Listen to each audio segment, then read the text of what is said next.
নমস্কার, সুস্বাস্থ্য অনুষ্ঠানে আপনাদের আরও একবার স্বাগত জানাই। হৃদয় আমাদের ভালোবাসতে শেখায়, আমাদের বাঁচতে শেখায়। তার উপর নির্ভরশীল আমাদের প্রত্যেকটা শ্বাস প্রশ্বাস, আমাদের বেঁচে থাকা, আমাদের ভালো থাকা, আমাদের মন্দ থাকা। তবে ঠিক এই মুহূর্তে ভারতবর্ষ কিন্তু ডায়াবেটিসের রাজধানী হয়ে দাঁড়িয়েছে। ঘরে ঘরে ডায়াবেটিস আর হাইপারটেনশনের রোগটা কিন্তু ছড়িয়ে পড়েছে। এর মধ্যে ভালো থাকার উপায়টাই বা কি? বাড়ছে অসুখ, বাড়ছে আতঙ্ক, বাড়ছে মৃত্যুর হার। এই নিয়ে আজকে আমাদের আলোচনার বিষয় হৃদরোগে জীবনযাত্রা। আমার সাথে স্টুডিওতে রয়েছেন প্রফেসর ডক্টর দীপঙ্কর মুখার্জি, বিভাগীয় প্রধান, কার্ডিওলজি ডিপার্টমেন্ট, এসএসকেএম হাসপাতাল, দূরদর্শনে আপনাকে স্বাগত জানাই স্যার। নমস্কার। এবং রয়েছেন doctor Soumitra Ghosh, head of the department, medicine বিভাগ, ওবেসিটি এবং লাইফস্টাইল ডিজিজ বিভাগ, এসএসকেএম হাসপাতাল, দূরদর্শনে আপনাকে স্বাগত জানাই। নমস্কার। আর অবশ্যই প্রত্যেকবারের মতনই থাকছেন আপনারা চাইলে আমাদের সরাসরি ফোন করতে পারেন। আমাদের যোগাযোগের ফোন নাম্বার 24235222 আর 24235223। সঙ্গে অবশ্যই থাকবেন। ডক্টর মুখার্জি, প্রথমেই যেটা বলবো যে হৃদয় তো আমাদের একবারে হেড অফিস, তাকে ভালো রাখতেই হবে। তবে তার আগে একটু জেনে নেব যে এই হৃদয়ের বা এই হার্টের কী কী ধরনের কমন সমস্যাগুলো রয়েছে যেগুলো নিয়ে আমাদের সত্যি চিন্তা করা উচিত। হ্যাঁ, একটা হচ্ছে জন্মগত সমস্যা, কনজেনিটাল হার্ট ডিজিজ। বাচ্চারা তাই নিয়েই জন্মাচ্ছেন, আমরা অনেকেই বড় হচ্ছেন, তাদেরকে আমরা অ্যাডাল্টেও পাচ্ছি। আর একটা হচ্ছে আমরা জন্মের পরে যে অসুখগুলো আমরা এই বাঁচতে বাঁচতে আমাদের হচ্ছে, এর মধ্যে আমাদের যে বড় বড় অসুখগুলো আছে তাদেরকে আমরা বলি ইসকেমিক হার্ট ডিজিজ, অর্থাৎ যেখানে রক্ত চলাচলে গণ্ডগোল, যেটা অ্যাথেরোস্ক্লেরোটিক হার্ট ডিজিজ হিসেবেও পরিচিত। হাইপারটেনসিভ হার্ট ডিজিজ, যেটা ব্লাড প্রেশার জনিত অসুখ থেকে হয়। আর একটা হচ্ছে রিউম্যাটিক হার্ট ডিজিজ, যেটা আমাদের দেশে বেশ ভালোই কমন। অর্থাৎ একটা ছোটোবেলায় গলায় ইনফেকশন হলো, তার থেকে তার একটা ভালভে অসুখ হলো, ভালভে অসুখ হয়ে তার ভালভটাকে খারাপ করে দিল। এছাড়াও আরও যেসব অসুখ আছে তার মধ্যে আমরা বলি যে এই অসুখগুলোকে মূলত এই চারটে ভাগে যদি আমরা রাখি তাহলে আমাদের অনেকটাই কভার করে যাবে। সেই জন্য আমরা মূলত এই চারটে ভাগে এটাকে রাখবো। তার মধ্যে বিশেষত ডক্টর ঘোষ, যেটা আমরা বুঝলাম যে ইসকেমিক হার্ট ডিজিজ নিয়ে সত্যি আমাদের চিন্তা করা দরকার রয়েছে। যদি আমাদের একটু বলেন যে ইসকেমিক হার্ট ডিজিজের রিস্ক ফ্যাক্টরগুলো কি কি, আর সত্যি কি আগে থেকে সাবধানতা নিলে এই রোগগুলো আটকানো সম্ভব? হ্যাঁ, নিশ্চয়ই। আমরা যদি আগে থেকেই ব্যবস্থা নিতে পারি, জীবনযাত্রার যদি উপযুক্ত পরিবর্তন করতে পারি, তাহলে ইসকেমিক হার্ট ডিজিজ কিন্তু আটকানো যায়। ইসকেমিক হার্ট ডিজিজ মানে হচ্ছে, যেটা প্রফেসর মুখার্জি একটু আগে বললেন, যে রক্ত চলাচলের সমস্যা। মানে যে হার্ট নিজে কাজ করে, তারও তো রক্তের প্রয়োজন, তারও নিউট্রিশন দরকার, তারও অক্সিজেন দরকার। তার যে ধমনীগুলো সেগুলো যদি সরু হয়ে যায় তাহলে তার রক্ত চলাচল নিজের থেকেই কমে। তো হার্ট নিজেই যদি রক্ত চলাচল কম পায় তাহলে তার কার্যক্ষমতা ন্যাচারালি কমে যায় অনেকটাই। তো এই যে শিরার ধমনী বা যেগুলো রক্ত চলাচলের যেগুলো প্রধান বাহিকা, সেগুলো কমে যায় কেন? মানে তার যে আমাদের যে ক্যালিবার বা যে তার ডায়ামিটার, সেগুলো কমে যায়। তার কারণ হচ্ছে তার দেওয়ালগুলোর গায়ে নানা ধরনের চর্বি জাতীয় জিনিস এবং তার সঙ্গে ফিব্রিনোজেন বা তার সঙ্গে প্লেটলেট, এগুলো সব যুক্ত হয়ে তাদের যা মানে যে রক্ত চলাচলের প্রসারণ ক্ষমতা সেগুলো কমতে থাকে। সেটা দীর্ঘদিন ধরে কিন্তু ডেভেলপ করতে থাকে। অনেক ছোটোবেলা থেকেই তাদের খাদ্যাভ্যাস, শারীরিক অভ্যাস এবং তাদের জীবনের স্ট্রেস সব কিছু মিলিয়ে সেটা যদি আমরা পরিবর্তন করতে পারি, আমরা অনেকটাই পরিবর্তন করতে পারি। তার মধ্যে যেরকম আমাদের প্রেশার কন্ট্রোল রাখা, সুগার কন্ট্রোল রাখা, তার মধ্যে আমাদের যে শরীরের মধ্যে কোলেস্ট্রল বা লিপিড জাতীয় জিনিস আছে সেগুলো যদি আমরা কন্ট্রোল করতে পারি, আমাদের জীবনযাত্রার মধ্যে ধরুন স্মোকিং, অ্যালকোহল, জীবনের যে মানসিক চাপ, সেগুলোকে যদি আমরা পরিবর্তন করতে পারি, দেহের ওজন সবথেকে একটা বড় সমস্যা, যদি দেহের ওজনকে আমরা নিয়ন্ত্রণের মধ্যে রাখতে পারি, তাহলে আমরা এই যে ইসচেমিক হার্ট ডিজিজ, যেটা নিয়ে আজকে আমাদের অনেকটাই আলোচনা, জীবনযাত্রার পরিবর্তনের মাধ্যমে যে সমস্ত হার্ট ডিজিজকে আমরা পরিবর্তন করতে পারি, সেটা জীবনযাত্রার এই জিনিসগুলোর উপরে যদি আমরা অনেকটা ভরসা রাখি অনেক কম বয়স থেকেই, তাহলে আমরা ইসচেমিক হার্ট ডিজিজ অনেকটাই প্রিভেন্ট করতে পারি। বেশ, এই যে কথাগুলো, প্রত্যেকটা কথা মানে ইটসেলফ একটা বড় ডিসকাশনের বিষয় তো বটেই। এবং আমরা শুরু করব ডায়াবেটিস দিয়ে, যেটা বললাম শুরুতেই যে ডায়াবেটিস যেহেতু আমাদের ভারতবর্ষ ক্যাপিটাল হয়ে দাঁড়িয়েছে, ঘরে ঘরে বোধহয় এমন ঘর খুঁজে পাওয়া যাবে না যেখানে ডায়াবেটিস নেই। তবে ডক্টর মুখার্জি যদি আমাদের বলেন ডায়াবেটিসের সাথে হার্টের সম্পর্ক কি রয়েছে, সেটা আমাদের যদি একটু বুঝিয়ে বলেন। ডায়াবেটিসের সাথে হার্টের সম্পর্ক এমনই যে আমরা ধরে নিই একজনের ডায়াবেটিস আছে মানে তার সে সমতুল্য একটা ইসকেমিক হার্ট ডিজিজ বা যার রক্ত চলাচলের হার্টের গণ্ডগোল হতে পারে, এতটাই সম্পর্ক। আমরা যদি ডায়াবেটিসের কথা ভাবি, ডায়াবেটিসেই হচ্ছে যে অ্যাথেরোস্ক্লেরোসিস, যেটা ডক্টর ঘোষ বললেন, সৌমিত্র ঘোষ, যে ডায়াবেটিস থেকে যা যা পরিবর্তন হয় শরীরের মধ্যে, এক যে আমরা যে চর্বি জাতীয় জিনিস তার পরিবর্তন হয়, আমাদের যে রক্তের যে নালীগুলো তার ওয়ালের মধ্যে পরিবর্তন হয়, ব্লাড প্রেশারের পরিবর্তন হয়, কিডনির পরিবর্তন হয়, সমস্ত জায়গায় ডায়াবেটিস হচ্ছে একটা অল পারভেরিং, মানে সমস্ত জায়গাকে যা আক্রমণ করে আমাদের ধ্বংস করতে পারে। সেই জন্য ডায়াবেটিস হলে আমাদের ডায়াবেটিসটাকে ট্রিট করতে হবে এমনভাবে যে শুধুমাত্র সুগারের কন্ট্রোল করে আমরা ডায়াবেটিসকে ঠিক করতে পারবো না। সেই জন্য আমাদের যেটা করতে হবে, সুগারের কন্ট্রোলের সাথে সাথে সুগার ভ্যালু, আমি একটা ভালো ভালো ভ্যালু দেখিয়ে দিলাম, তার সাথে আমরা মাথায় যদি রাখি যে এটা এর পিছনে আসল অসুখগুলো যেগুলো আছে সেগুলোকে আমি টার্গেট করব, তবেই আমি সেই যেমন ইসকেমিক হার্ট ডিজিজ একটা অসুখ, হাইপারটেনশন একটা অসুখ, তবেই আমি এই ডায়াবেটিসের কন্ট্রোলটাকে করলে আসল লাভটা পাবো। অবশ্যই, যেহেতু ডায়াবেটিসের প্রথম দিকে কোনো প্রভাব পড়ছে না ডক্টর ঘোষ, সেহেতু এবং এর প্রভাবটা একদম সুদূর প্রসারী, প্রথম দিকে আমরা একটুখানি নেগলেক্ট করেই থাকি। সেক্ষেত্রে কিভাবে আমরা সাবধানতা অবলম্বন নেব, বা ডায়াবেটিসের যে ধরনের পরীক্ষা নিরীক্ষাগুলো রয়েছে সেগুলো কিভাবে করব, কতদিন অন্তর অন্তর করব, বা নিজেকে কিভাবে চেক রাখবো, এটা কি বংশ পরম্পরার উপর নির্ভর করছে ডায়াবেটিস? কিছুটা পরিমাণে সত্যি, কিছুটা তো বংশগতভাবে থাকেই। তবে এটাও ঠিক, একটা ফ্যামিলির মধ্যে যা খাদ্যাভ্যাস বা যা শারীরিক পরিশ্রমের যা পরম্পরা, সেটা একটা ফ্যামিলির মধ্যে অনেকটাই, ধরুন বাবা যা খায়, মা তাই খায়, ছেলেরা প্রায় তাই খায়, একই রকমের খাবার অভ্যাসটা। তারা যদি সকলেই বাইরে খেতে যায় তাহলে দল বেঁধেই যায়। তাদের যদি সকালে দেরি করে ঘুম থেকে ওঠার অভ্যাস থাকে, তাদের যদি শারীরিক পরিশ্রম করার কোনো রকমের চল বাড়িতে না থাকে, তাহলে একই ফ্যামিলির মধ্যে যে লাইফস্টাইল সেটাও প্রায় কমন থাকে। সেই জন্য আমরা অনেক সময় ভুলবশত ধরেও নিই যে বোধহয় এটা বংশগত কারণেই বেশি হচ্ছে। কিন্তু একটু আগে যেটা আপনি বললেন যে আজকে আমাদের ভারতবর্ষ পৃথিবীর মধ্যে দ্বিতীয় স্থানে রয়েছে ডায়াবেটিসের নাম্বার অফ পেশেন্টসের সংখ্যায়, এটা খুব গর্বের বিষয় কিন্তু নয়। তার কারণ আমরা অন্য অনেক জায়গাতেই সেরা হতে পারিনি, কিন্তু আমরা ডায়াবেটিসের পেশেন্টের সংখ্যায় আমরা দ্বিতীয় স্থান অধিকার করছি। আজকে আমরা ওজন বেশি বা স্থূলতা বা ওবেসিটির জন্য পৃথিবীতে তৃতীয় স্থান অধিকার করছি, এইটা কিন্তু আমাদের গর্বের বিষয় নয়। তার মধ্যে প্রধানতম যে ফ্যাক্টর সেটা হচ্ছে লাইফস্টাইল, সেটার পরিবর্তন। আজকে আমাদের গত ধরুন 30-40 বছরে আমরা যে ধরনের খাদ্যাভ্যাস আমরা আয়ত্ত করেছি, তাতে আমাদের যে কনভেনশনাল মা ঠাকুমার খাবার থেকে আমরা দূরে সরে গেছি, প্রকৃতিজাত খাবার থেকে অনেকটা দূরে সরে গেছি। আজকে আমরা বাজারজাত খাবার, প্যাকেটজাত খাবার, ইন্ডাস্ট্রিয়াল ফুড এবং যে রেডিমেড ফুড, মানে এইগুলোতে আমরা বেশি অভ্যস্ত হয়ে পড়েছি। তার ফলে আমরা কৃত্রিম খাবারে অনেকটা অভ্যস্ত হয়ে পড়ছি, এবং এই কৃত্রিম খাবারে অভ্যস্ত হয়ে পড়ছি বলে আজকে আপনার ডায়াবেটিস, কোলেস্টেরল, ফ্যাটি লিভার, সমস্ত রকমের অসুখ অনেক বাড়ছে।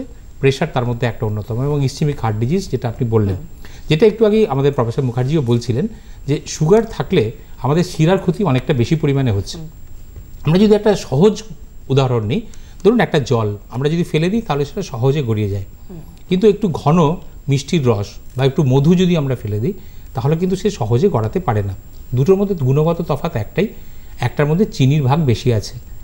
সেই যে রক্তটা যে ঘন হয়ে যায়, তারপর রক্ত চলাচল আমাদের ছোট ছোট ধমনী যেগুলো রয়েছে, ধরুন হার্টের মধ্যে অনেক ছোট ছোট শিরা আছে, কিডনি, ব্রেন, চোখ এবং অন্যান্য শরীরের অনেক অঙ্গ প্রত্যঙ্গ আছে যেখানে ছোট ছোট জায়গাতে আমাদের এই রক্ত চলাচলটা অনেকটা ব্যাহত হয়। তার কারণ হচ্ছে রক্তের আমাদের যখন শর্করার ভাগটা বেড়ে যায় তখন রক্তটা ঘন হয়ে যায়, তার ফলে ছোটো ছোটো জায়গাগুলোতে রক্ত চলাচল ঠিক মতো করে হতে পারে না বলে তার জনিত ক্ষতি, এবং এই দীর্ঘদিন ধরে এই বেশি ঘন একটা রক্তের মাপ থাকার জন্য শিরাগুলোর ক্ষতি হতে থাকে। সুতরাং আমরা যে ভেবে নিই যে ডায়াবেটিস একটা সুগারের মাপের অসুখ, যে 100 আছে কি 200 আছে কি 300 আছে, সেই সংখ্যাটার থেকে অনেক বেশি ইম্পর্টেন্ট হচ্ছে যে এই যে গুণগত পরিবর্তন রক্তের মধ্যে হলো, তার ফলে রক্তটা তো শিরার মধ্যেই রয়েছে, শিরাটার কি পরিবর্তন হলো, এই শিরার পরিবর্তনের ফলটাই আজকে আমাদের ইসকেমিক হার্ট ডিজিজ, তার সঙ্গে রিলেটেড স্ট্রোক, ব্রেন ডিজিজ, চোখের অসুখ, কিডনির অসুখ, সবগুলোই কিন্তু একাধারে নিয়ে আসছে। সুতরাং ইসকেমিক হার্ট ডিজিজ ডিসকাস করতে বসলে আমাদের কিন্তু সমস্ত শরীরের সমস্ত শিরার কথাই ভেবে দেখা দরকার। আজকে আমাদের ডায়াবেটিসের জন্য যে শিরাটার পরিবর্তন হচ্ছে, সেটার জন্য আপনি যে আমাকে প্রশ্নটা করলেন, সেটা আমাদের আগে ধারণা ছিল বোধহয় ডায়াবেটিস হতে গেলে অনেক বয়স হতে হয়, কিন্তু ধারণাটা অনেক বদল হচ্ছে। অনেক কম বয়সেই কিন্তু অনেক মানুষ সুগার বা আমাদের ডায়াবেটিসে আক্রান্ত হচ্ছেন। সুতরাং ওই যে ধারণা যে একটু বেশি বয়সেই আমরা সুগার টেস্ট করব, সেটা না করে আপনার সাধারণভাবে যে কোনো রকম অসুখ হোক বা একটা কোনো রিস্ক ফ্যাক্টর যদি শরীরে থাকে, তাহলেই কিন্তু আমাদের সুগার টেস্ট করে দেখা উচিত। ধরুন একটা কম বয়সী বাচ্চা আজকে স্কুল গোয়িং, তাদের হয়তো দেখা যায় আমাদের পুরনো ধারণা অনুযায়ী তার সুগার থাকার কথা ছিল না, কিন্তু আমরা যে স্কুল গোয়িং বাচ্চাদের মধ্যে সার্ভে করতে যাচ্ছি, দেখছি তাদের মধ্যে ওজন অনেক বেশি, এবং তাদের মধ্যে তখন যখন আমরা কোলেস্টেরল সুগার টেস্ট করতে যাচ্ছি, অনেকেরই কিন্তু সুগার স্বাভাবিকের থেকে বেশি থাকছে, কোলেস্টেরলের মাত্রাও স্বাভাবিকের থেকে বেশি থাকছে, কারোর কারো প্রেশারও বেশি থাকছে, 100 ভাগেরই কিন্তু ফ্যাটি লিভার থাকছে। যারা কম বয়সী মেয়ে, এই ঋতুস্রাব শুরু হয়েছে এই বয়সের পর থেকে, তাদের মধ্যে পলিসিস্টিক ওভারি ডিজিজও অনেক বেশি থাকছে। সুতরাং এই সমস্ত রিস্ক ফ্যাক্টর যাদের মধ্যে থাকছে, তাদের সকলের ক্ষেত্রেই আমাদের সুগার টেস্ট করে দেখা উচিত। তাদের মধ্যে ফাস্টিং সুগার, পিপি সুগার যেমন করানো উচিত, তেমনি HbA1c টেস্ট করে দেখানো উচিত। যদি এগুলো নর্মাল থাকে এবং তাদের যদি কোনো রকমের এই রিস্ক ফ্যাক্টরগুলোর সঙ্গে না থাকে, তাহলে সেটা আমরা 3 বছর পর আবার করতে পারি। কিন্তু যদি কোনো রিস্ক ফ্যাক্টর থাকে, তাহলে পরের বছর আবার করে দেখা উচিত। বয়স যদি 40-এর বেশি হয়, প্রত্যেক বছরই আমার সুগার টেস্ট বা তার সঙ্গে সঙ্গে যে HbA1c এ ধরনের টেস্ট করে দেখা উচিত। বা যদি আপনার ডাক্তারবাবু মনে করেন অন্য কোনো কারণে, হয়তো কোনো নন হিলিং আলসার বা অন্য কোনো শারীরিক ওজন কমে যাচ্ছে বা বেড়ে যাচ্ছে, আপনার শরীরের মধ্যে ক্লান্তির ভাগ বাড়ছে, বা অন্য কোনোভাবে অন্য কোনো সিমটম অফ ডায়াবেটিস, যেগুলো সিমটম সব ক্ষেত্রে থাকে না, অনেক কম ক্ষেত্রেই থাকে, প্রস্রাব বেশি হচ্ছে, ঘন ঘন তেষ্টা পাচ্ছে, এই সমস্ত বিষয়ে আপনার ডাক্তারবাবু যদি মনে করেন যে টেস্ট দেবেন, তাহলে তার কথা শুনে আপনাকে সেই টেস্ট করতে হবে। এবং সত্যি এই সংখ্যাগুলো খুব অ্যালার্মিং, কারণ আমাদের একদম নতুন প্রজন্মকে এরা এফেক্ট করছে, আমাদের ভবিষ্যৎ বোধহয় কোথাও একটু নড়বড়ে হয়ে যাচ্ছে। দর্শক বন্ধু সঙ্গে রয়েছেন, একটু ফোন নিয়ে নেব, ওনার সাথে একটু সমস্যাটা জেনে নিই। হ্যালো, নমস্কার, কে বলছেন, কোথা থেকে বলছেন? হ্যালো, হ্যাঁ বলুন, শুনছি। হ্যালো, নমস্কার। নমস্কার। হ্যাঁ, আমি হুগলি শিয়াখালা থেকে অপর্ণা ব্যানার্জি বলছি। বেশ, বলুন, শুনছি। আমি ডাক্তারবাবুদের কাছে একটু জানতে চাইবো যে আমি যখন সিঁড়ি দিয়ে ওঠানামা করি, আমার খুব একটা ব্রিদিং ট্রাবল হয়, আর রাতে শোয়ার পর হার্টবিটটা খুব বেড়ে যায়, আর একটা শরীরটা যেন একটুখানি খুব বেশি রকম একটা ঝাঁকুনি দেওয়া, এরকম ব্যাপারগুলো হয়, একটা শুধু শুধু কাঁপা, এই ব্যাপারগুলো হয়।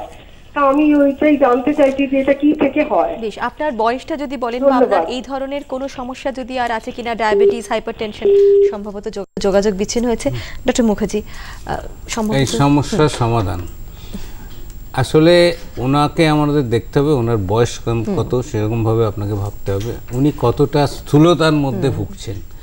সম্ভবত বেশিরভাগ ক্ষেত্রে আমাদের এই যে যতগুলো পাই আমরা, তার মধ্যে হার্টের ডিজিজ তো একটা কমন ডিজিজ। আমরা প্রথমেই ডিজিজ হয়েছে বা অসুখ হয়েছে না ধরে আমরা তার স্থূলতা, সেটাও একটা অসুখ, স্থূলতা আছে কিনা, তার ব্লাড প্রেশার আছে কিনা, তার অন্য ইসকেমিক হার্ট ডিজিজ, অ্যারিথমিয়া মানে ছন্দপতন হচ্ছে কিনা, এগুলো আমাদের সবই ভাবতে হবে।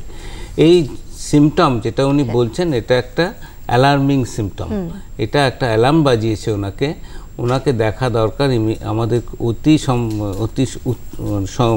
অতি শীঘ্র দেখা দরকার যে ওনার এই ফ্যাক্টরগুলো আছে কিনা, অর্থাৎ উনি অতি স্থূলতায় ভুগছেন কিনা, ওনার সুগার আছে কিনা, ওনার প্রেশার আছে কিনা, ওনার ওষুধ কোনো খান কিনা, এগুলো দেখে আমাদের ঠিক করে নিতে হবে যে উনি কি ধরনের সমস্যায় ভুগছেন। হার্টের সমস্যা একটা অন্যতম কারণ এই অসুখের। বেশ, আরো আর একটা অ্যানিমিয়া আছে কিনা তার সঙ্গে আমাদের দেখে নিতে হবে। আরও একটা জিনিস ডক্টর মুখার্জি একটু জেনে নেব যে আমরা যেটা ডায়াবেটিসের সাথে বারবার যে কথাটা উঠে আসছে, কোলেস্টেরলের শব্দটা উঠে আসছে, এবং আজকাল আমরা অনেকেই কিন্তু এই শব্দটার সাথে অবগত। তবে কোলেস্টেরলের মধ্যে আবার ভালো কোলেস্টেরল, খারাপ কোলেস্টেরল, সেগুলো কি জিনিস, বা তার মধ্যে অ্যাথেরোস্ক্লেরোসিস বলে একটা শব্দ আমরা শুনতে পাই, সেটাই বা কি, এবং সেটা কিভাবে আমাদের হার্টকে ক্ষতি করে? এটা কোলেস্টেরলের মধ্যে আমাদের এখনো পর্যন্ত যা কনসেপ্ট এখনো চালু আছে, আমরা এখনো একটা কিছু ব্যাড কোলেস্টেরল বলে কিছু নেই, এই ধরনের কথাবার্তা কিছু কিছু শোনা যাচ্ছে। এখন এই কথাবার্তাগুলোর মধ্যে হঠাৎ করে একটা কনফিউশন, অর্থাৎ একটা মানুষ বুঝতে পারছে না যে সে কি করবে, কোনটা ঠিক। এটা আপনি একদম ভীষণভাবে ভালোভাবে তুলেছেন। এখনো পর্যন্ত যা আমাদের আছে কনসেপ্ট, যেটা এখনো প্রথিত হয়ে আছে, এবং আজও যা নতুন নতুন যা কাগজ মানে আমাদের রিকমেন্ডেশন বড় বড় জায়গা থেকে, আমেরিকা, ইউরোপ, আমাদের নিজেদের এখানকার যারা আমরা কাজ করি, তাতে দেখা যাচ্ছে যে কোলেস্টেরলের মধ্যে, কোলেস্টেরল হচ্ছে রক্তের মধ্যে একটা চর্বি জাতীয় জিনিস যেটা ঘুরে বেড়াচ্ছে, সেটার তারতম্যের জন্য আমাদের এবং শারীরিক অন্যান্য কয়েকটা কারণের জন্য আমাদের হার্টের যে চারপাশ থেকে যে আর্টারিগুলো বেরোচ্ছে, হার্ট থেকে বেরোচ্ছে, সেই আর্টারিগুলোর মধ্যে যেখানেই যাচ্ছে, শেষ পর্যন্ত যাচ্ছে, পায়ের আঙুল পর্যন্ত যাচ্ছে, ত্বক পর্যন্ত যাচ্ছে, সেইখানে তার একটা পরিবর্তন ঘুরে, সেটা ওই ভেতরের যে আমাদের যে আস্তরণ আছে, এন্ডোথেলিয়াম বলি, তার নিচে ওইটাকে জমাচ্ছে। এইটাকেই আমরা বলি অ্যাথেরোস্ক্লেরোসিস। এই অ্যাথেরোস্ক্লেরোসিস মানেই হচ্ছে ইসকেমিক হার্ট ডিজিজ বা অন্যান্য অনেক হার্ট ডিজিজ, কিডনি ডিজিজ, ব্রেনের ডিজিজ, সেরিব্রাল অ্যাটাকের, এগুলো সব হচ্ছে উৎস। এখন এই কোলেস্টেরলটাকে আমরা ভালো কোলেস্টেরল, খারাপ কোলেস্টেরল, এই কনসেপ্ট এখনও আছে। আমরা বলি যে কোলেস্টেরলকে যদি ভাগ করা যায়, তাহলে লো ডেনসিটি কোলেস্টেরল, সেই কোলেস্টেরলটা হচ্ছে আমাদের পক্ষে সবথেকে খারাপ, এবং হাই ডেনসিটি কোলেস্টেরলটার কিছু কিছু ফ্র্যাকশান আছে, সেগুলো আমাদের হার্টের পক্ষে ভালো। সেই জন্য এই কনসেপ্টটার মধ্যে খুব একটা যে একেবারে খারাপ হয়ে গেছে তা নয়। লিভার কিছু কোলেস্টেরল প্রডিউস করতে পারে বলে একটা নতুন ঘটনা চালু হয়েছে, যে তুমি যতই কোলেস্টেরল কমাও না কেন, লিভার তোমায় তৈরি করে যাবে, বরঞ্চ লিভারের ইনজুরি হবে। কিন্তু সেই কনসেপ্টের উপরে এখনও যে এই বছরেও যা পেপার্স বেরোচ্ছে, তাতে কোনো পরিবর্তন হয়নি। এবং এই কনসেপ্টটা এরকম নয় যে এটা এখান থেকে অরিজিনেট করেছে। কনসেপ্টটা যেখান থেকে ওই ভালো কোলেস্টেরল, খারাপ কোলেস্টেরল, কোলেস্টেরল কমানোর ওষুধ খাও, যেখান থেকে তৈরি হয়েছে, তারাই আবার বলছে যে কোলেস্টেরলের ব্যাপারে আমাদের যে কনসেপ্টটা ছিল তার মধ্যে কিছু পরিবর্তন হচ্ছে। সেটা তো সত্যি কথা। আপনি যা খেতে পারতেন না একেবারে ভাবছিলেন, বা যেগুলো নিয়ে আপনি ভাবছিলেন যেগুলো খাওয়া যেতে পারে, যেমন ভোজ্য তেল, ভোজ্য তেলের মধ্যে আপনার যে তেলই খান না কেন, সে একটা বড় আলোচনার বিষয়। কিন্তু তেলটা যদি ফুটিয়ে ফেলা হয়, তেলটা যদি বেশি কোনো খাবারকে যদি ওভার কুক করা হয়, ডিপ ফ্রাই যেটাকে বলা হয়, সেই করা হয়, মানে অর্থাৎ অতি বেশি করে জিনিসটাকে ভাজা হয়, তাহলে তার মধ্যে ট্রান্সফ্যাট জাতীয় একটা জিনিস তৈরি হয়, পরিবর্তিত হয়ে, সেইটা আমাদের এই হার্টের আর্টারি, মানে আমাদের যে ধমনীগুলো হার্ট থেকে বেরিয়ে ছড়াচ্ছে শরীরের মধ্যে, সেগুলোর মধ্যে একটা বড় ধরনের পরিবর্তন আনতে পারে, এবং সেটা একটা সত্য কথা। এবং আমাদের এখনো পর্যন্ত খারাপ কোলেস্টেরলটাকে কমানোটাই আমাদের টার্গেট। এবং আমরা দেখেছি যে আমাদের পেশেন্টরা যারা ওষুধের উপরে থাকেন এবং ওষুধের ছাড়াও থাকেন, তারাও এখনো পর্যন্ত এই ধরনের কোলেস্টেরল কমিয়ে, খারাপ কোলেস্টেরল কমিয়ে তারা ভালো হচ্ছেন। এমনকি অ্যাঞ্জিওপ্লাস্টির পরেও ভালো হচ্ছেন, বাইপাস সার্জারির পরেও ভালো করছেন, এবং যারা এটা করছেন না তারাও অনেকে ভালো হচ্ছেন। যারা, অর্থাৎ যাদের দরকার নেই, যারা করছেন না, মানে তাদের ডাক্তারবাবুরা যাদেরকে ঠিক করেছেন যে আমি এটা করব না। ফলে ভালো কোলেস্টেরল, কোলেস্টেরলের খারাপ কনসেপ্ট, মানে কোলেস্টেরল কনসেপ্ট, এটা এখনো পর্যন্ত আমরা যেটা আসার কথা আপনি আমাদের বললেন, এবং খাবারের গুণগত, মানগত, মানে যেটা পরিমাণ, সেটা কতটা ভালো থাকছে, খারাপ থাকছে, সেই আলোচনায় যাব। তার আগে দর্শক বন্ধু সঙ্গে রয়েছেন, একটা সমস্যাটা একটু জেনে নিই। হ্যালো, কে বলছেন, কোথা থেকে বলছেন? হ্যালো, হ্যালো, হ্যাঁ বলুন, শুনছি। আমি সমর রায় বলছি ঠাকুরিয়া থেকে। নমস্কার। প্রথমেই সঞ্চালিকা এবং ডাক্তারবাবুদের ধন্যবাদ জানাচ্ছি। আমার প্রশ্ন ডাক্তার ঘোষের কাছে। আমার বয়স প্রায় 69। আমি প্রায় 30 বছর হলো হাইপারটেনসিভ এবং গত 10 বছর ডায়াবেটিক। ইদানিং যে অসুবিধাটা আমি ফেস করছি সেটা হচ্ছে একটু ছোটাছুটি বা ওপর নিচ করতে গেলে আমি যেন একটু আউট অফ ব্রেথ হয়ে যাচ্ছি। সেটা খুব আস্তে আস্তে করলে অসুবিধাটা কম হচ্ছে, কিন্তু তাড়াতাড়ি করলে বেশি হচ্ছে। এছাড়া এর সঙ্গে আমার ইদানিং একটু কিডনিরও প্রবলেম দেখা দিয়েছে। আমার ক্রিয়েটিনিন এবং ইউরিয়া দুটোই একটু বেড়ে রয়েছে এবং আমার যেন মনে হচ্ছে সব মিলিয়ে একটা ভিশিয়াস সাইকেল আমার শরীরে তৈরি হয়েছে। এখন যেটা আমি জানতে চাইছি যে আমার হার্টের যদি কোথাও কোনো আর্টেরিয়াল ব্লকেজ থেকে থাকে, অ্যাঞ্জিওগ্রাম না করে কিভাবে সেটা জানতে পারি এবং তার কোনো রিমেডিয়াল মেজার কিছু আছে কিনা? হ্যাঁ, নমস্কার সমরবাবু, আপনি খুব চমৎকার করে বলেছেন যে একটি ভিসিয়াস সাইকেল। আমাদের শরীরে সমস্ত যন্ত্রপাতি তো প্রায় একসঙ্গেই হাতে হাত লাগিয়ে কাজ করে। তো সুতরাং আপনি যে আউট অফ ব্রেথ হয়ে যাচ্ছেন, মানে একটু আপনি কাজ করতে গেলে হাঁপিয়ে পড়ছেন, তার মধ্যে হার্টের ভূমিকাও যেমন থাকতে পারে। আপনি বললেন আপনার সুগার রয়েছে, প্রেশার রয়েছে, তার ভূমিকাও থাকতে পারে। আপনার বয়সের অনুপাতে হার্টের গতি, হাতের ফাংশন, তার সঙ্গে ফুসফুসের ফাংশনও কিছু কিছু কম হতে পারে। সুতরাং আপনি আপনার ডাক্তারবাবুর সঙ্গে একটু আলোচনা করলে এই যে কটি অর্গান আপনি বললেন, হার্ট, ফুসফুস এবং কিডনি, তার সঙ্গে প্রেশার এবং সুগার, তার মধ্যে কার ভূমিকা সবথেকে বেশি আপনার ডাক্তারবাবু সেটা নির্ধারণ করতে পারবেন। আপনার হাঁপিয়ে পড়ার পিছনে হার্টের ফাংশনের অন্যান্য অ্যাসেসমেন্ট আছে, আপনার ডাক্তারবাবু সেটা জানেন। আপনাকে যে করোনারি অ্যাঞ্জিওগ্রাফি একমাত্র টেস্ট হিসাবে করতে হবে তবেই ইসচেমিক হার্ট ডিজিজ জানা যাবে তা নয়। ইসচেমিক হার্ট ডিজিজ জানার জন্য ডাক্তারবাবুদের হাতে আরও কিছু কিছু উপায় রয়েছে, যেমন ইসিজি করে দেখা যেতে পারে, ইকোকার্ডিওগ্রাফি করে দেখা যেতে পারে, তার ফাংশনাল অ্যাসেসমেন্টের আরও রকম রাস্তা রয়েছে। আপনি আপনার যিনি ডাক্তারবাবু তার সঙ্গে আলোচনা করলে এটা বুঝতে পারবেন। ফুসফুসের টেস্ট করা যায়, আপনার যতটা এই বয়সে ক্ষমতা থাকা উচিত ফুসফুসে সেটা রয়েছে কিনা বা তার থেকে কম রয়েছে কিনা সেটাও বোঝার উপায় রয়েছে। প্রেশার যদি কন্ট্রোলে থাকে, সুগার যদি কন্ট্রোলে থাকে, তাহলে আপনার ইউরিয়া ক্রিয়েটিনিন বা কিডনির ফাংশনের যে অগতি হচ্ছে বলে আপনার মনে হচ্ছে, সেই অধোগতি কতটা, মানে ইউরিয়া ক্রিয়েটিনিন কতটা বেশি, তার মাপ যদি খুব বেশি না হয়, তাহলে আমরা ধরে নেব যে কিডনির ফাংশনটা আপনার বয়সজনিত কারণে, সুগার প্রেশার রিলেটেড কারণে হয়তো ধীরে ধীরে কমছে। এই বিষয়গুলো সার্বিকভাবে একটা সামগ্রিকভাবে একটা অ্যাসেসমেন্ট দরকার। সেটার জন্য আপনার ডাক্তারবাবু কিন্তু এটা তিনি করতে সক্ষম। আপনি আপনার ডাক্তারবাবুর সঙ্গে টাচ রাখলেই সমরবাবু আপনি আপনার সমাধান পাবেন। খুব সুন্দর ডক্টর ঘোষ, আপনি আমাদের বুঝিয়ে বলেছেন এবং আমরা নিজেদের সমস্যাটা নিজেরা যদি একটু ভালো করে বুঝে যাই তাহলে বোধহয় ভবিষ্যতে অনেক বড় রোগ ঠেকানো সম্ভব। আরও একজন দর্শক বন্ধু সঙ্গে রয়েছেন, একটু সমস্যাটা শুনে নিই। হ্যালো, নমস্কার। হ্যালো, কে বলছেন, কোথা থেকে বলছেন? দয়া করে আপনার টিভির ভলিউমটা যদি একটু কমিয়ে দেন, আপনার শুনতে সুবিধে হবে। আমি মধুমিতা পাল বলছি, রানীগঞ্জ থেকে। বেশ। হ্যাঁ, বলছি আমার হাজব্যান্ডের বয়স 56 ইয়ার্স। ওনার প্রেশার বা সুগার নেই, কিন্তু কোলেস্টেরল হাই আছে। কয়েকবারই লিপিড প্রোফাইল টেস্ট করে বোঝা গেছে। তা উনি কি সারা বছর ওষুধটা খাবেন? ফাইডেটর ওষুধ একটা খান। ওইটাই আমার প্রশ্ন। হ্যাঁ, আপনি যা বলেছেন, সাধারণভাবে যদি কোনো ওষুধ খেতে হয় তাহলে সেটা নিয়মিত খাওয়াই ভালো। আপনি আপনার ডাক্তারবাবু যিনি প্রেসক্রাইব করেছেন তার সঙ্গে এটা ভালো করে বুঝে নিয়ে করবেন। যদি আপনার ডাক্তারবাবু আপনার যে কোলেস্টেরল বা লিপিডের জন্য ওষুধ দিয়েছেন, তিনি যদি বলে থাকেন যে এটা প্রত্যহই খেতে হবে, সাধারণভাবে আমরা তাই বলে থাকি, তাহলে আপনি প্রত্যহই খাবেন। আপনি ডাক্তারবাবু যদি বন্ধ করতে না বলেন, আপনি বন্ধ করবেন না। এগুলো একটু দীর্ঘদিনেরই মানে আমরা চিকিৎসা দিয়ে থাকি।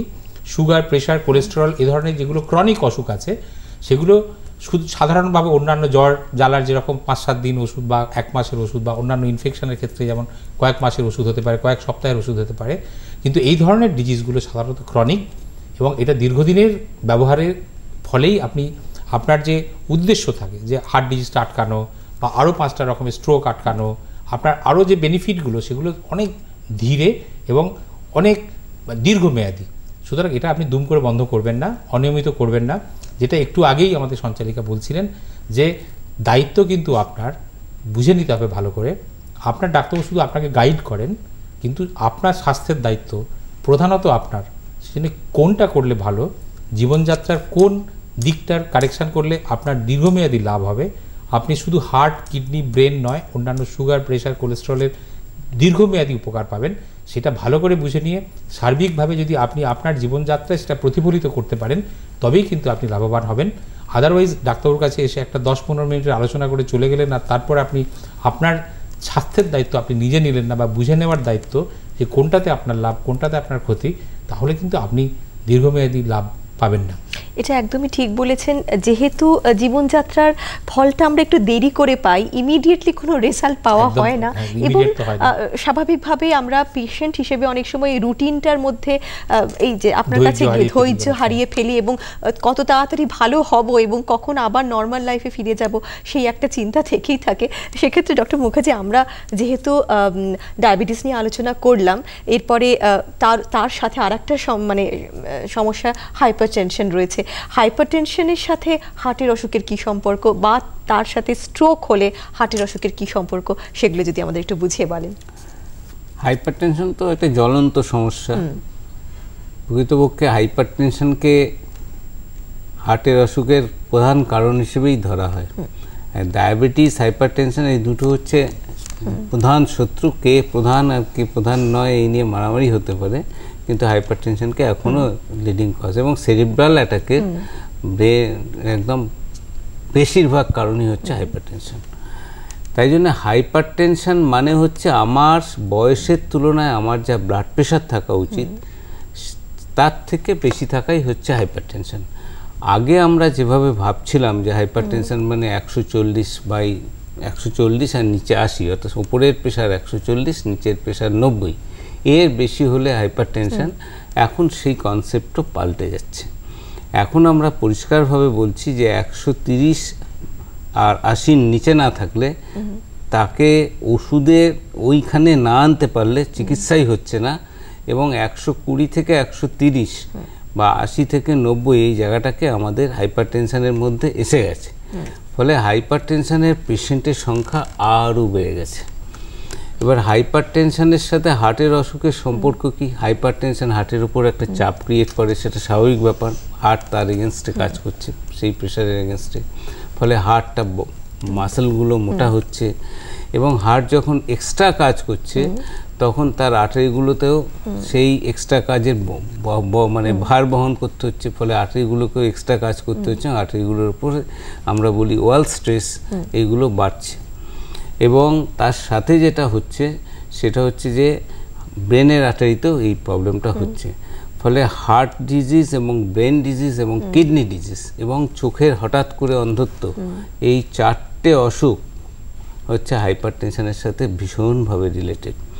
আর হাইপারটেনশন যদি আমরা কন্ট্রোল করতে চাই, তাহলে আমাদের প্রাথমিকভাবে যেটা করতে হবে যে আমরা বাঙালিরা এবং ভারতবাসী অ্যাজ এ হোল, আমরা প্রচুর পরিমাণে বেশি নুন খাই। আমাদের যে নুন খেয়ে আমার খাবারটা, আমার প্রচলিত আমার যে প্রাত্যহিক মানে খাদ্য, তার মধ্যে যদি আমার নুনটা খেতে গিয়ে নুনটা কম না লাগে, আমি কিছুতেই বলতে পারবো না যে সেইটা আমার নুন কম খাওয়া হচ্ছে।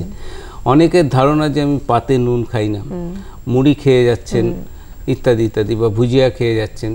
ফলে হাইপারটেনশন কন্ট্রোলের জন্য আমার সামাজিকভাবে প্রথম মানে বার্তা যদি বলা যায় আমাদের, তাহলে আমাদের বার্তাটা হচ্ছে যে আমরা নুন খাওয়াটাকে সব থেকে আগে অনেকটা কমাতে হবে, এবং সেটা কমানোর জন্য আমাদের তপস্যা করা দরকার।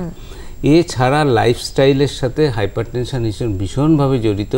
আমাদের জীবনযাত্রার আমরা এমনভাবে প্রথম থেকেই যদি করতে পারি, এক্সারসাইজ, ডায়েট, এই দুটো মানে খাদ্যাভ্যাস এবং আমাদের ব্যায়াম বা হাঁটা ইত্যাদি ইত্যাদিকে আমরা যদি এর সাথে যুক্ত করতে পারি, আর আমরা যদি স্মোকিং থেকে দূর রাখতে পারি, অর্থাৎ ধূমপান আমাদের একটা বড় শত্রু, এগুলোকে দূর করতে পারি, তবে আমরা হাইপারটেনশনকে কন্ট্রোল করতে পারবো। এবং হাইপারটেনশনের ট্রিটমেন্ট বন্ধ করার প্রায় জায়গাই নেই। সুতরাং হাইপার টেনশন নর্মাল হয়ে গেল আর ব্লাড প্রেশার ওষুধ বন্ধ করে দিলাম, এই ঘটনা যেন আমাদেরকে না এইটাই আমাদের মাথার মধ্যে ঢোকাতে হবে। এবং খাবার এবং জীবনশৈলীর পরিবর্তন সবকিছু হাতে হাত ধরে কতটা করব, নিয়মটা কতদিন পালন করতে হবে, এইসব আলোচনায় আসবো। কিন্তু দর্শক বন্ধুর সঙ্গে রয়েছেন। হ্যালো, নমস্কার, কে বলছেন? দয়া করে প্রশ্ন করেছি, জিজ্ঞেস করছি, বলুন এখন। হ্যাঁ বলুন, আমরা শুনছি। হ্যাঁ নমস্কার, দত্তপুলিয়া নদিয়া থেকে গোকুল সাহা বলছি।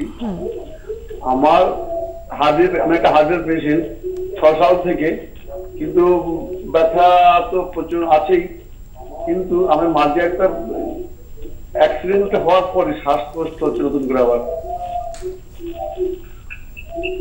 করে শ্বাসকষ্ট হচ্ছে অ্যাক্সিডেন্টের পর থেকে। এই 2 মাস আগে আমার একটা অ্যাক্সিডেন্ট হয়েছে, বুকে লেগেছে, শ্বাসকষ্ট হচ্ছে। এই জন্য কি কখনো এনজিওগ্রাম করার দরকার আছে কি?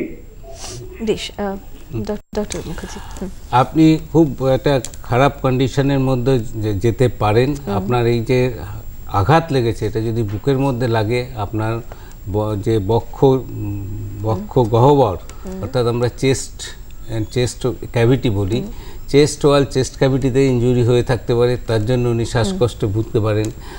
আর যেটা আমাদের দিক থেকে খুব অ্যালার্মিং হার্টের দিক থেকে, সেটা হচ্ছে ট্রমাটিক হার্ট ডিজিজ, অর্থাৎ আঘাতজনিত হার্টের অসুখ। তাতে হার্টের ভালভ নষ্ট, কোনো একটা ভালভ, ধরুন এওটিক ভালভ বলে একটা ভালভ আছে, সেটা হঠাৎ করে খারাপ হয়ে যেতে পারে।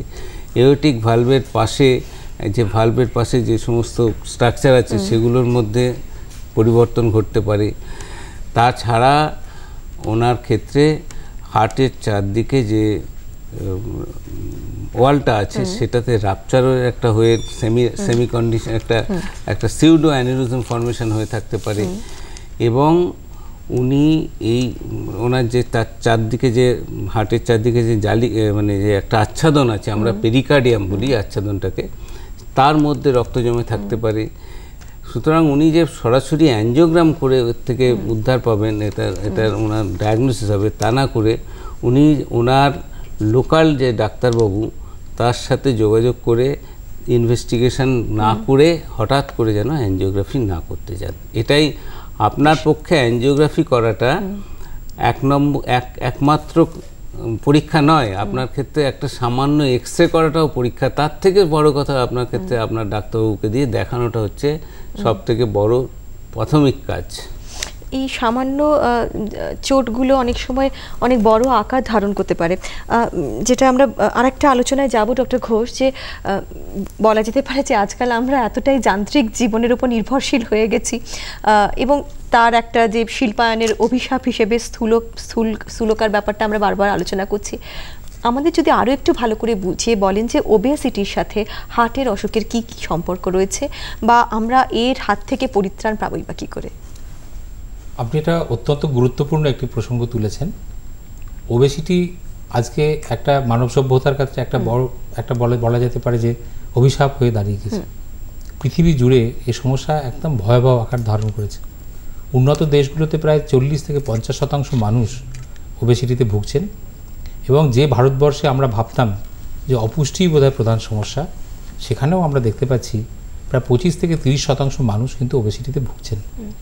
এবং আজকে গত কয়েক শতাব্দী ধরে চিকিৎসা জগতে, প্রযুক্তিতে যে উন্নতি আসার পরে মানুষের যে আয়ু অনেকটা পরিমাণে আমাদের এই চিকিৎসা বিজ্ঞান বাড়াতে পেরেছিল, পুরোটা আজকে ঘুরে যেতে পারে শুধুমাত্র এই ওবেসিটির হাত ধরে। কারণ ওবেসিটির সঙ্গে সঙ্গে কিন্তু আপনার আজকে যা যা আলোচনার বিষয়, তার sugar, pressure, cholesterol, fatty liver সবই প্রায় একসঙ্গে আসছে। বিভিন্ন রকমের স্ট্রোকের মাত্রা একসঙ্গে আসছে, বিভিন্ন ক্যান্সারও হাত ধরে তার সঙ্গে চলে আসছে। এই ওবেসিটি আমার শরীরে চর্বির ভাগটাকে বাড়িয়ে দিচ্ছে। এই শরীরে চর্বিটা বিভিন্ন জায়গায় জমছে, সেগুলো চামড়ার নিচে বিভিন্ন জায়গায় যেমন জমে, পাশাপাশি বিভিন্ন অর্গ্যানগুলোতে গিয়ে জমছে, লিভারে জমছে, প্যানক্রিয়াসে জমছে, হার্টের চারিদিকে দেওয়ালে জমছে, পেরিকার্ডিয়ামের কথা প্রফেসর মুখার্জি একটু আগে বলছেন, সেখানে গিয়ে জমছে, রক্তের শিরাগুলোর ধমনীগুলোর গায়ে গিয়ে জমছে, কিডনিতে জমছে, মাংসপেশির মধ্যে গিয়ে জমছে।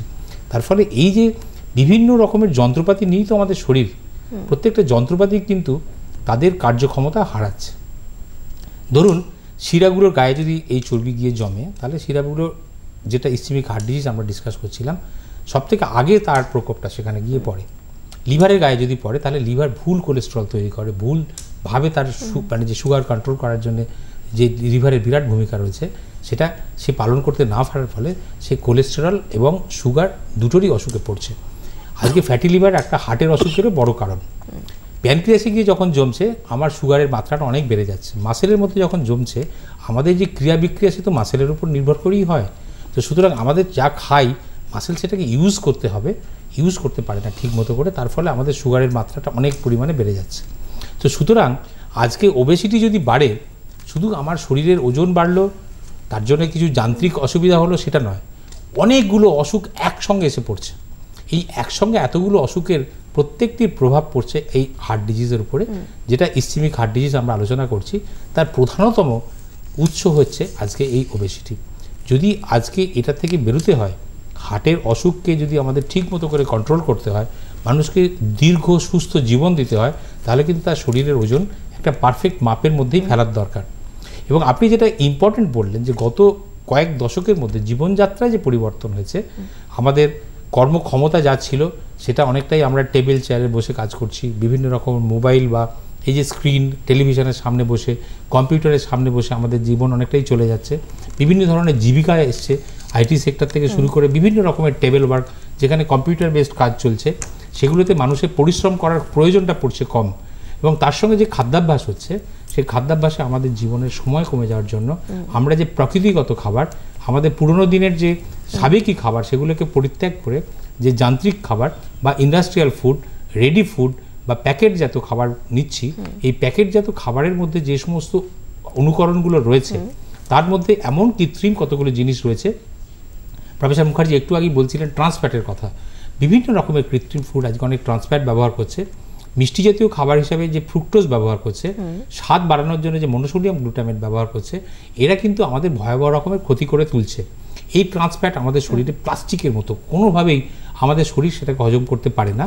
এবং তার ফলে এগুলো আমাদের শরীরে একবার প্রবেশ করলে শরীরে বিভিন্ন জায়গাগুলো জমতে জমতে জমতে ইসচেমিক হার্ট ডিজিজ থেকে শুরু করে অন্যান্য সমস্ত রকমের যে ক্যান্সার থেকে শুরু করে ডায়াবেটিস, সব রকমেরই মাত্রা বাড়িয়ে দিচ্ছে। সুতরাং আমাদের খাদ্যাভ্যাস, শারীরিক পরিশ্রম, জীবনযাত্রার অন্যান্য শৈলীতে অত্যন্ত যখন আমরা সংবেদনশীল না হই, যত্নশীল না হই, তাহলে আজকে আমাদের পুরনো দিনে যে সমস্ত অভ্যাস সব কিছু ভুলে গিয়ে নতুন দিনের যদি ঝাঁপিয়ে পড়ি, তাহলে কিন্তু এই নতুন নতুন অসুখ যেগুলো গত 30 বছরে আমাদেরকে আক্রমণ করেছে পৃথিবী জুড়ে, এবং সমস্ত আপনি যেটা আগেই বললেন যে প্রত্যেকটি ফ্যামিলিতেই আজকে প্রায় সুগারের পেশেন্ট, হার্টের পেশেন্ট, কোলেস্টেরলের পেশেন্ট, প্রেশারের পেশেন্ট, সেগুলো যে মাত্রা বাড়ছে সেখান থেকে কিন্তু আমরা বেরোতে পারবো না।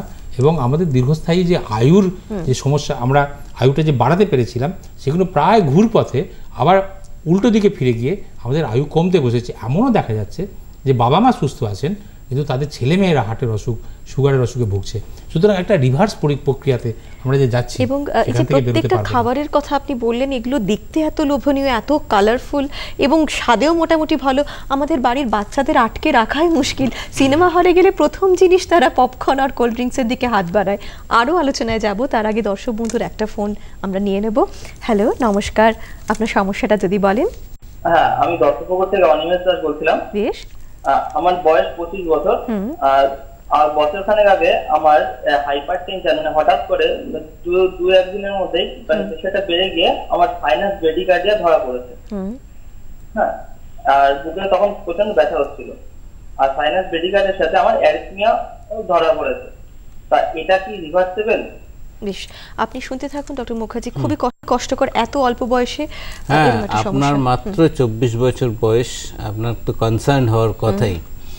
এখন 24 বছর বয়সে সাধারণভাবে ব্লাড প্রেশার যা হয় তার একটা অংশ আমাদের সাধারণত ব্লাড প্রেশার 35-এর পর থেকে আমরা দেখি, তার কোনো কারণ আমরা খুঁজে পাই না। ওনার ক্ষেত্রে আমাদের কোনো কারণ থেকে ব্লাড প্রেশার হচ্ছে কিনা, অর্থাৎ আমরা বলি সেকেন্ডারি হাইপারটেনশন।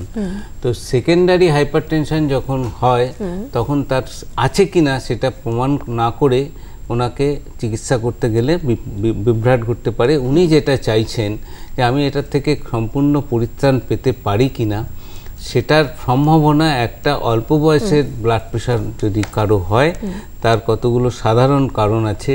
একটা আমরা বলি অ্যাওটো আর্টারাইটিস, একটা আমরা বলি এন্ডোক্রিনাল ডিজিজ, হ্যাঁ, এরকম একটা কোয়াক্টেশন, অর্থাৎ একদম জন্ম থেকেই সে ওই অসুখটা নিয়ে এসছে। এই ধরনের কতগুলো অসুখ আছে, সেই অসুখগুলো, একটা কিডনি ডিজিজ, তো এইগুলোর থেকে এই ব্লাড প্রেশারগুলোকে বেশি হওয়ার সম্ভাবনা খুব থাকে। কিন্তু তা সত্ত্বেও বেশি 80% ক্ষেত্রেই, 80-90 ভাগের ক্ষেত্রেই কোনো কারণ বেরোয় না, সাধারণভাবেই তারা হাইপারটেনশন, যেটা আমরা অ্যাডাল্ট পপুলেশনে অর্থাৎ বয়স্কদের পাই, সেটাই হয়তো পাওয়া যাবে।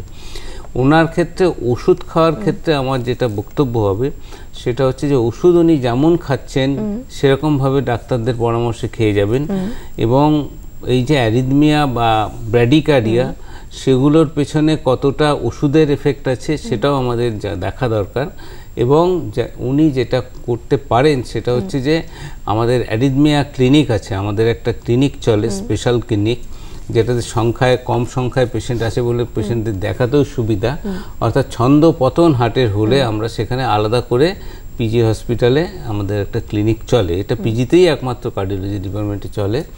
উনি সেখানে আসতে পারেন, ওনার অনেকটা হয়তো সমস্যার বা প্রশ্নের উত্তর দিতে পারবো এবং ওনাকে সন্তুষ্ট করতে পারবো। আরও একটা জ্বলন্ত সমস্যা যাব ডক্টর ঘোষ, যে যদিও চারিদিকে হোর্ডিং রয়েছে, অ্যাডভার্টাইজমেন্ট রয়েছে যে ধূমপান স্বাস্থ্যের জন্য ক্ষতিকর বা তামাক সেবন করা ক্ষতিকর এবং অ্যালকোহলও ক্ষতিকর, এই ধরনের সমস্যা থেকে আমরা কতটা নিজেদের কন্ট্রোল করতে পারবো? আবার অনেকে এটাও ভাবেন যে আমি অ্যালকোহল খাই না কিন্তু কোল্ড ড্রিঙ্কস খাই, তো এই কোল্ড ড্রিঙ্কসটারও কি একটা নেগেটিভ ফিডব্যাক মেকানিজম শরীরের মধ্যে রয়েছে, সেগুলো কি কি যদি একটু বলেন। এটা খুব গুরুত্বপূর্ণ। আজকে আমরা যা বিষয়ে আলোচনা করছি, জীবনযাত্রা এবং হার্টের অসুখ, তাতে এই তিনটে জিনিসেরই ভয়াবহ প্রভাব রয়েছে।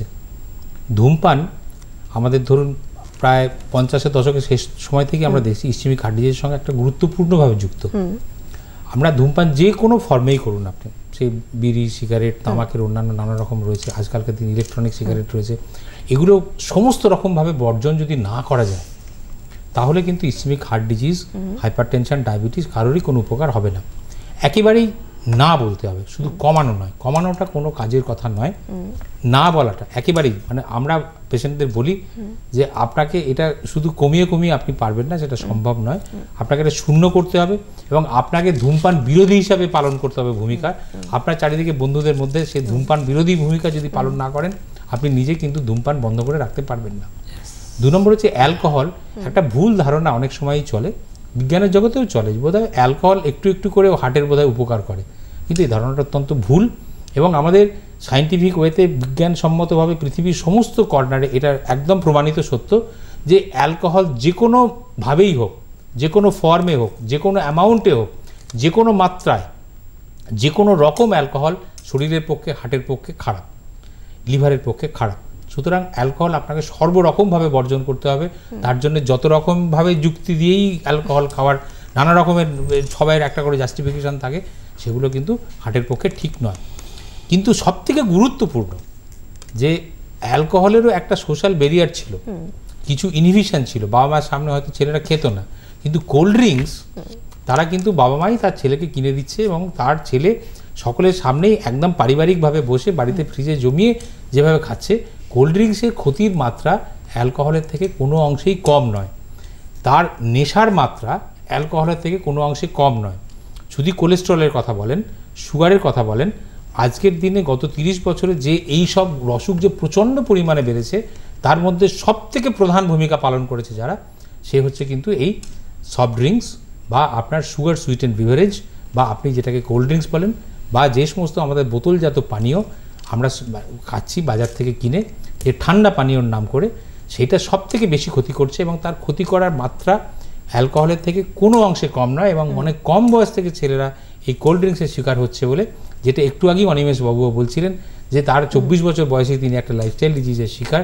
সেরকম সব জায়গাতেই প্রত্যেকটি স্কুল গোয়িং বাচ্চার ক্ষেত্রে আমরা দেখছি যে তার ফ্যাটি লিভার, মহিলার ক্ষেত্রে আমরা দেখছি তার পলিসিস্টিক ওভারি, তার প্রধানতম কারণ হচ্ছে আমাদের কোল্ড ড্রিঙ্কস। সুতরাং কোল্ড ড্রিঙ্কস বন্ধ করতে হবে, বা আপনার বাজারজাত সে সমস্ত বোতলজাত ঠান্ডা পানীয়, তার সঙ্গে সঙ্গে অ্যালকোহলকে একেবারেই না বলতে হবে এবং সমস্ত রকমভাবে ধূমপানকে এবং এটা অত্যন্ত দুঃখজনক যে এত অল্প বয়স থেকে একটা রেস্ট্রিক্টেড লাইফস্টাইল তাকে পুরো জীবনটায় কাটাতে হবে।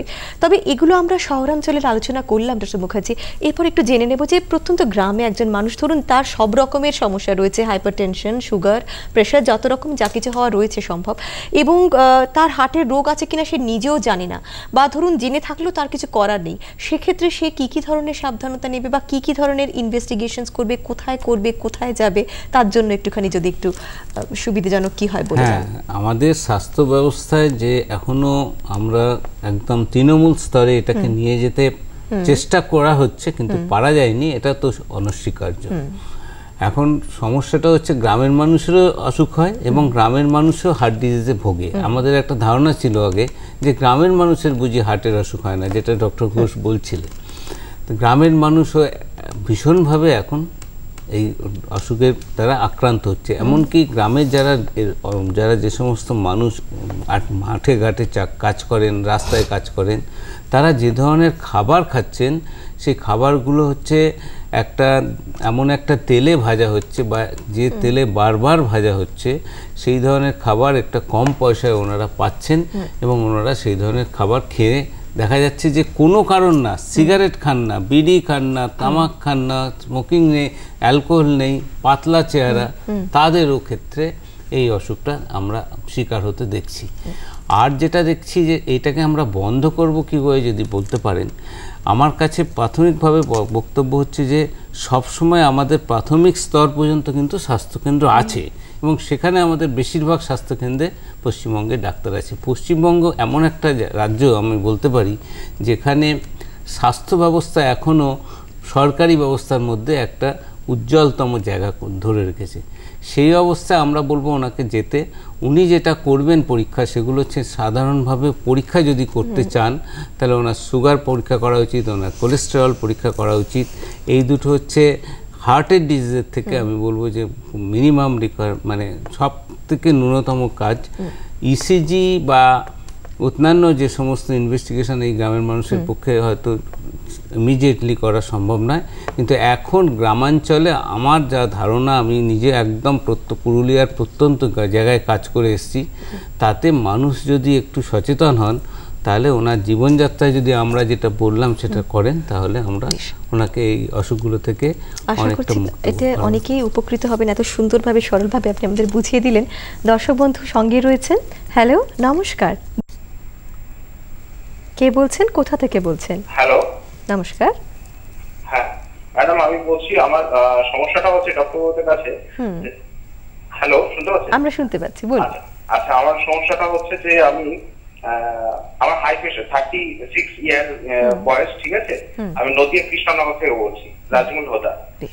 আমার সমস্যাটা হচ্ছে যে 35 ইয়ার্স আমার বয়স, কিন্তু আমার বুকে মাঝে মাঝে একটু পেন হয়। তো আমি ডক্টর দেখাই, অনেকগুলো ডক্টরকে দেখিয়েছি, কার্ডিওলজি দেখিয়েছি, মেডিসিন ডক্টর দেখিয়েছি। তো ওনারা বললো যে তোমার হার্টের সেরকম সমস্যা নেই, ইকো, ইসিজি, আপনার টিএমজি এগুলো করা হয়েছে, কিন্তু এগুলোতে ওনারা কোনো সমস্যা পাচ্ছে না। কিন্তু আমার বুকে বাঁ দিকটা ঠিক হার্টের কাছে আমার পেন হতেই থাকে, মাঝে মাঝে পেন হতেই থাকে, এবং একটু রিচ খাবার খেলে বেশি পেনটা হয়, ফিল করি। তা আমি এমনকি চেন্নাইও গেছি, সেখানেও বললো না কোনো সমস্যা নেই, কিন্তু আমি ফিল করি যে আমার বুকে পেন হয়। হ্যাঁ, এই প্রসঙ্গে আসছিলেন, খুব সুন্দর সময়। বেশ, আপনি শুনতে থাকুন। ডক্টর ঘোষ, আপনি যদি বলেন যে এই বুকে ব্যথার সাথে গ্যাস অম্বলের ব্যথার তফাৎটা আমরা করব কিভাবে? যেটা আপনার দুশ্চিন্তার বিষয়, সেটা হচ্ছে বুকে আপনার ব্যথা হচ্ছে, আপনি অনেকজন ডাক্তারবাবুকে দেখেছেন, তার মধ্যে পশ্চিমবঙ্গ এবং চেন্নাই সব জায়গাতেই আপনার ডাক্তারবাবুরা কিন্তু আপনাকে যখন পরীক্ষা করে একটা মতামত দেন বা এক্সামিনেশন করার পরে মতামত দেন, তারা কিন্তু সুচিন্তিত মতামতই দেন। আপনার হার্ট ছাড়াও বুকের বাঁদিকে আরও অনেক অন্য অংশ রয়েছে, যেটা একটু ম্যাডাম আগেও বলছিলেন। সুতরাং হার্টের ব্যথা ছাড়াও কিন্তু বুকে ব্যথা হতে পারে। আপনি এটা নিয়ে বোধহয় আর বেশি দুশ্চিন্তা না করাই ভালো। অনেকজন ডাক্তারবাবু যখন আপনাকে অ্যাসিওর করেছেন যে আপনার এই কম বয়সে ইসচেমিক হার্ট ডিজিজের জন্য ব্যথা হচ্ছে না, তাহলে আপনার প্রেশার কন্ট্রোল করার জন্য ওষুধ আপনি নিয়মিত কন্ট্রোল করুন এবং আপনার দুশ্চিন্তা কমানোর জন্য আপনি তার জন্য ব্যবস্থা নিন। আপনার যা অন্যান্য যে দৈনন্দিন কাজ আছে তাতে একটু মনোসংযোগ বেশি করুন। আপনার এটা নিয়ে মনে হয় খুব দুশ্চিন্তার মধ্যে পড়ার দরকার নেই। বেশ, তবে এত আলোচনার মধ্যে শেষমেশ একটা কথায় সেই একটা প্রশ্নে ঘুরে আসবো ডক্টর মুখার্জি, যে আমরা আমাদের হার্টকে কিভাবে ভালো রাখবো, কিভাবে সুস্থ থাকবো, আর কিভাবে স্ট্রেস থেকে, টেনশন থেকে দূরে থাকবো, যদি একটু বলেন। স্ট্রেস টেনশন থেকে দূরে থাকার একমাত্র উপায় হচ্ছে অযথা দুশ্চিন্তা না করা। আমার যা প্রাপ্য নয় সেটা পাওয়ার চেষ্টা না করা। আমি যা যা দেখতে পাচ্ছি সামনে সেগুলোকে আমার নিজের মতো করে যে আমার সাধ্যের মধ্যে করা। 1, 2 খাবারের ব্যাপারে সচেতন হওয়া। 3 আমাদের প্রাত্যহিক জীবনযাত্রায় প্রথম থেকে ব্যায়ামটাকে অন্তর্ভুক্ত করা। 3 আমরা কোনো ধরনের ধূমপান বা মদ্যপানের মধ্যে আসক্ত না হওয়া। 4 ভালো করে ঘুমানো। ঘুম আমাদের ভীষণভাবে ভালোভাবে থাকা দরকার। ঘুমের অভাব ঘটলে আমরা হার্ট অ্যাটাকের পরের দিনই হার্ট অ্যাটাকে ভুগতে পারি, এমন ঘটনাও ঘটতে পারে। এবং দীর্ঘ অনিদ্রা হার্ট অ্যাটাকের একটা বড় কারণ, যেটা আমাদের এখন এই সমাজের মধ্যে দেখা যাচ্ছে। কাছাকাছি এইগুলোকে একসঙ্গে যদি জড়ো করা যায় এবং এটা জীবন স্রোতে যদি মিশিয়ে দেওয়া যায়, তাহলে আমরা আমাদের হার্ট ডিজিজের বার্ডেন থেকে সমাজকে অনেকটাই রক্ষা করতে। বেশ, আর ডক্টর ঘোষ, আমরা লাইফস্টাইল মডিফিকেশন নিয়ে এত আলোচনা করছি, একদম ছোট্টবেলা থেকে কিভাবে আমরা আমাদের শিশুদের এই জীবনযাত্রার মধ্যে ফেলতে পারবো এবং কিভাবে বড়রাও ভালো থাকবো, যদি একটু বলেন। লাইফস্টাইল মডিফিকেশনটা খুব ইম্পর্ট্যান্ট। আমাদের হার্টের অসুখ শুধু নয়, অন্যান্য যে সমস্ত অসুখ নিয়ে আমরা এতক্ষণ কথা বললাম, লাইফস্টাইল কথাটার মধ্যে 3টে অংশ থাকে। আমরা কি খাচ্ছি, আমরা কি করছি, এবং আমরা কিভাবে ব্যবহার করছি। এই যে অ্যাক্টিভিটি, বিহেভিয়ার এবং ক্যালোরি, ABC, তার মধ্যে যেটা প্রফেসর মুখার্জি একটু আগেই বললেন, যে খাবার অত্যন্ত গুরুত্বপূর্ণ। আপনাকে খাবার সিলেকশন করার সময় অত্যন্ত প্রকৃতিজাত খাবারের উপরে বেশি নির্ভর করতে হবে। প্যাকেটজাত খাবার, ইন্ডাস্ট্রিয়াল খাবার, রেডি খাবার, শুধু একদম চটজলদি এক্ষুনি পাওয়া যাবে যেগুলো, সেই সমস্ত খাবারের উপরে বেশি নির্ভর না করে আমাদের চিরাচরিত সাবেকি খাবারের দিকে অনেকটা যদি ঝুঁকে যেতে পারি, তাহলে আমাদের অনেক রকম অসুখ থেকে আমরা দূরে সরে যেতে পারবো। তার মধ্যে শাকসবজি, ফল যেগুলো পড়বে, তাছাড়াও সাধারণভাবে গোটা চাল, গম থেকে যে সমস্ত খাবার তৈরি হয়, হাতে গড়া রুটি, বাড়ির তৈরি ভাত, চিড়ে, এগুলোর কোনো রকমের এখন পর্যন্ত খারাপ খবর নেই। 2 নম্বর হচ্ছে যে শারীরিক পরিশ্রম অত্যন্ত কম বয়স থেকেই করতে হবে। স্কুলে চলাকালীন তাকে খেলাধুলার মধ্যে আসতে হবে। শারীরিক পরিশ্রম ছাড়া শুধুমাত্র টিভির সামনে বসে, কম্পিউটারের সামনে বসে, মোবাইলের সামনে বসে, সোফায় বসে আমার জীবন চালিয়ে গেলে তাতে অসুখ কিন্তু আটকানো যাবে না। 3 হচ্ছে যে আপনার ব্যবহারিক জীবনের মধ্যে, যেগুলো একটু আগেই আমরা আলোচনা করছিলাম, সমস্ত রকমের নেশাদ্রব্য থেকে সরে রাখতে হবে, এবং যে সমস্ত কারণে আমাদের শরীরে নানা রকম অসুখ ঢোকে সেই ধরনের বিষয় থেকে আমাদের সজাগ থাকতে হবে। আমরা যদি শুধু সচেতন থাকি যে আমাদের জীবনযাত্রার কারণে, খাদ্যাভ্যাসের কারণে, শারীরিক পরিশ্রমের কারণে আমাদের অনেক অসুখ আসে, সুতরাং লাইফস্টাইল ডিজিজ যেটা আজকের দিনে ভয়াবহ আকার ধারণ করেছে, তাহলে শুধু সেই সচেতনতা থাকলেই আমরা কিন্তু এটা থেকে মুক্তি হতে পারি। এবং দৈনন্দিন মানসিক চাপ, যেটা একটু আগেই বললেন, ঘুম, মুখের মধ্যে হাসি এবং মনের মধ্যে শান্তি, এটা খুব প্রয়োজন। শান্তি এবং এই যে মনের প্রশান্তি এবং মুখের হাসি, এর বাইরে কিন্তু সত্যিকারের হার্টের অসুখ সত্যি আটকানো যায় না। এবং এটা খুব দামি কথা বলেছেন যে কখনো কখনো জীবন কিন্তু আমাদের সময় দিতে একেবারে ভুলে যায়। সদ্য হারানো 30 বছর বয়সী কোনো পরিবারের কে জিজ্ঞেস করে দেখবেন, তারা এই ব্যাপারটা আরও ভালো করে বুঝবে। অতএব জীবনযাত্রা ফলো করবেন এবং ভালো থাকবেন, কিছু নিয়ম মেনে চলুন, বাঁচুন, অন্যকে বাঁচতে শেখান। আজ এই পর্যন্তই। অনুষ্ঠানে আসার জন্য আপনাদের অসংখ্য অসংখ্য ধন্যবাদ। নমস্কার।